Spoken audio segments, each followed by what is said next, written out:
Muito bem, chegando no pedaço com o diário de bordo da Copa do Mundo. Eu sou Thiago Schumann, seja bem-vindo. Este é o espaço que está dedicado a fazer um rescaldo dia após dia para a gente saber como é que fica agora a próxima fase, a fase quente da Copa, os mata-matas. E aí pega preço, né? Bom, isso é para estender mais serviço da nossa super cobertura da Litoral News, que tem o Marcelo Marinho lá no Catar, trazendo para a gente treino de seleção brasileira, entrevistas especiais, informação em primeira mão, o clima em dia de jogos e ainda, né, aquele verdadeiro carnaval quando a seleção joga. Todo o ambiental é com o Marcelo Marinho lá do Catar. Aqui do Brasil, Sidão Marinho comanda a atração completa. Um verdadeiro carrossel de informações e análises e, é claro, a participação de convidados especiais. Eu e o Guilherme Gonçalves ajudamos a construir a base analítica destes jogos. Nós vamos falar, então, dos dois grupos que definiram o seu futuro nesta terça-feira. Comecemos com o grupo A, que tinha Holanda, Senegal, Equador e Catar, e que classificou a Holanda e Senegal. Vamos falar seleção por seleção e depois do raio-x a gente fala dos jogos, tá bem? Bom, o negócio é o seguinte, comecemos com a seleção holandesa. Já era a grande favorita do grupo, né? Seleção de chegada, são obcecados por um título que bateu na trave, mas nunca veio.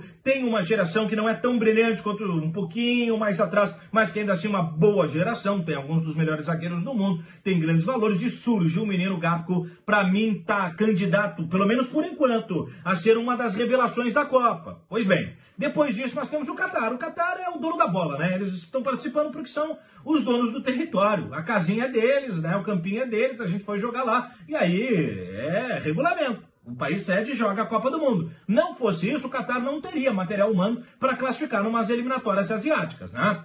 Aí o Equador, uma grande surpresa, uma boa surpresa da América do Sul, né? Deixou de fora as seleções mais tradicionais de Copa, como Chile, Colômbia e até mesmo Paraguai, que tem os seus registros. Esta jovem geração equatoriana, formada nas canteiras do Independente Del Valle, lá naquele projeto que iniciou com Miguel Ángel Ramírez, campeão de Sul-Americana recentemente, e que tem um jogador um pouco mais experiente para ser o grande arco, né? O grande capitão, vamos dizer assim, dessa referência, o Ener Valencia, que foi o cara deles na Copa. Eu aí um pouco vilão, vou contar sobre isso depois. E aí, né?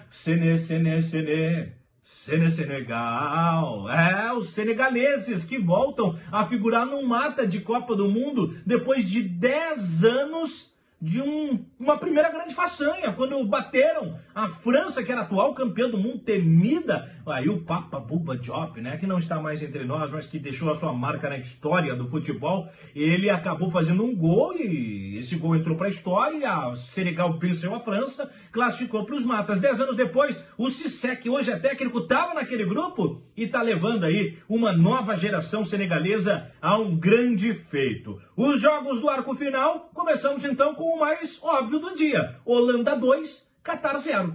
Os holandeses até poderiam ter goleado, mas tiraram o pé, isso é importante que se diga. E é inteligente que façam isso, porque ali adiante agora tudo é ritmo de mata, e é treino, jogo, e treino, jogo, e treino, jogo. Uma virose, entre aspas, né? Aparentemente uma virose. Tem informações aí de que pode inclusive ser a pandemia do coronavírus que está cometendo jogadores, mas está se mantendo a boca miúda, mas o que a gente sabe hoje, informação é que é uma virose por conta da mudança climática, está prejudicando muitos jogadores, né? A seleção brasileira tem jogadores combalidos com isso, a seleção francesa, então tem que tomar cuidado. Saúde, cabeça no lugar, espinha ereta, alma tranquila, não é? E aí a seleção holandesa tirou o pé com o Catar, não precisava mais do que isso, né? Venceu por 2-0 ao natural, dominando o jogo de ponta a ponta, com mais de 60% de posse de bola, com mais de 12 chegadas, esmagou o Catar. Gols, primeiro do Gakpo, né? O gol de Gakpo, aos 26 minutos da etapa inicial. E já aos 49 minutos, o De Jong, que é um jogador mais encorpado, um cara de quem se espera, não é um garoto. Mas por que eu tô falando isso? É demérito do garoto?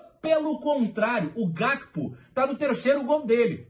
Se a gente fosse levar o Memphis Depay, que era o cara para ser o homem terminal, até agora tá zerado. O Gakpo tem salvo a pele dele. Menino de 23 anos, repito, é uma das grandes possibilidades à candidatura de revelação de Copa do Mundo. Com esta vitória, a seleção holandesa, então, está na próxima fase da Copa do Mundo, passa em primeiro lugar no grupo, passa com certo grau até de tranquilidade, é importante que se diga, né? Fez 7 pontos, não ganhou todos os jogos, teve um empate com o Equador, e foi ali que o Equador apresentou armas de que poderia querer a classificação. A disputa dessa classificação seria hoje. E aí perdeu para Senegal, no jogo épico do dia. Os senegaleses saíram na frente com o gol do Ismaïla Sarr.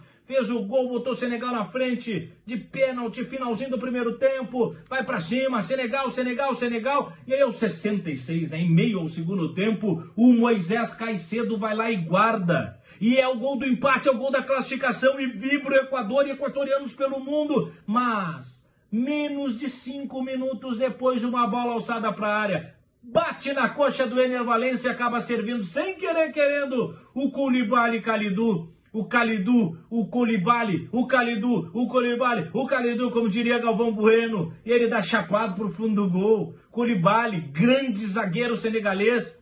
E aí, ele bateu como se for um atacante. Bateu como quem queria classificar. E aí Senegal fechou o ferrolhão. E o Equador, eu vou dizer uma coisa.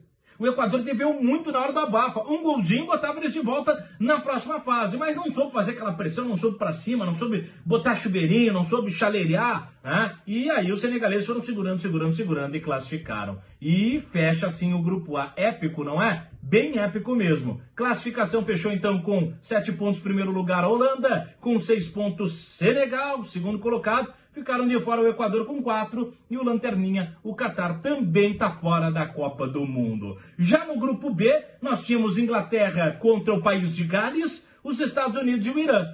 Estados Unidos e Irã, que é um jogo geopolítico, a gente sabe muito bem. E os iranianos que entraram pressionados, especialmente pelo próprio país, por relações diplomáticas com a sua gestão pátria. Né? O governo do Equador, através de agentes oficiais, informou os jogadores que as suas famílias corriam determinado risco, que até agora a gente não sabe nem se não é risco de vida, mas que estavam ameaçadas, de certa medida, se eles não cantassem o hino. Porque acharam um desrespeito, uma desonra não cantarem o hino em protesto, porque o Equador vive âmbitos de uma guerra civil. O fato é que fizeram uma boa Copa do Mundo. Fecham com 3 pontos, é bem verdade, mas começaram tomando uma goleada para a Inglaterra, até aí está tudo dentro do roteiro. Vão jogar depois com o país de Gales, mas olha, bota o país de Gales a se defender o jogo inteiro. Taremi faz um partidaço, conquistam a vitória por 2-0, os 2 gols conquistados lá no apagar das luzes, mas seria até não mais do que uma inglória e até um desperdício e uma injustiça a não classificação do Irã. E eles acabam vencendo o país de Gales. Vão para a última rodada, encarando os Estados Unidos, que empata com Gales na estreia, que empata com a Inglaterra também estacionando o ônibus segurando, e que vai para a última rodada dependendo especialmente do seu homem-gol, por assim dizer, né? Do seu responsável aí, o Pulisic. E ele acabou confirmando, marcou o gol, que bota 1-0 no placar mínimo, embora os Estados Unidos também dominou, por assim dizer, os iranianos, né? Que eu acho que entraram um pouco sim abalados por conta de toda essa relação emblemática aí, né? Dessa política externa, ou política interna, na verdade, do Irã, mas que externa ao extracampo, né? No que diz respeito ao campo de jogo, e eles acabam eliminados, mas com honra ao mérito. Fizeram uma boa Copa do Mundo, é importante que se diga isso. Estados Unidos, placar mínimo, passa. Acho que os Estados Unidos não vai muito longe. Os iranianos tiveram um grande futebol com Taremi, jogou o Sardar Azmoun, né, considerado o Messi iraniano, também não resolveu muito. E o Pulisic, o grande nome do lado dos norte-americanos. O Timothy Weah também é um dos grandes nomes, mas não esteve no seu dia mais inspirado não, tá certo? E aí, por fim, a Inglaterra. A Inglaterra vence o país de Gales, 3-0, ao natural. E eu dizia ainda na nossa pré-jogo, na nossa transmissão, antes da bola rolar, né? Os ingleses goleiam o Irã com 6 gols na estreia, depois não furam a frágil defesa norte-americana, dos Estados Unidos, né? O estadunidense, e agora eles passam com um gabarito sobre o país de Gales. Vão também a 7 pontos, mas passam com tranquilidade, com certo grau de segurança. Com 5 pontos os Estados Unidos, 3 o Irã e o Lanterninha, então o país de Gales. Os gols, Rashford e ele, Phil Foden, que deveria ter começado outros jogos. O técnico, o Southgate, vinha sendo muito criticado pela não utilização de alguns dos seus valores. Hoje ele decidiu mudar um pouco a estrutura da sua escalação e ela se justificou, especialmente falando o Rashford e o próprio Foden, que justificaram com gols, né? O Rashford abriu o placar, depois o Foden e por fim lá no finalzinho do jogo o Rashford de novo, do meio pro fim, né? E com isso a vitória britânica. Quem tá devendo é o Harry Kane. Eu fico naquela implicância com o Harry Kane, porque ele tá ali para ser homem-gol, tá ali para ser artilheiro. Hoje ele teve uma bela parceria dos dois lados, caindo pela direita o Foden, caindo pela esquerda o Rashford.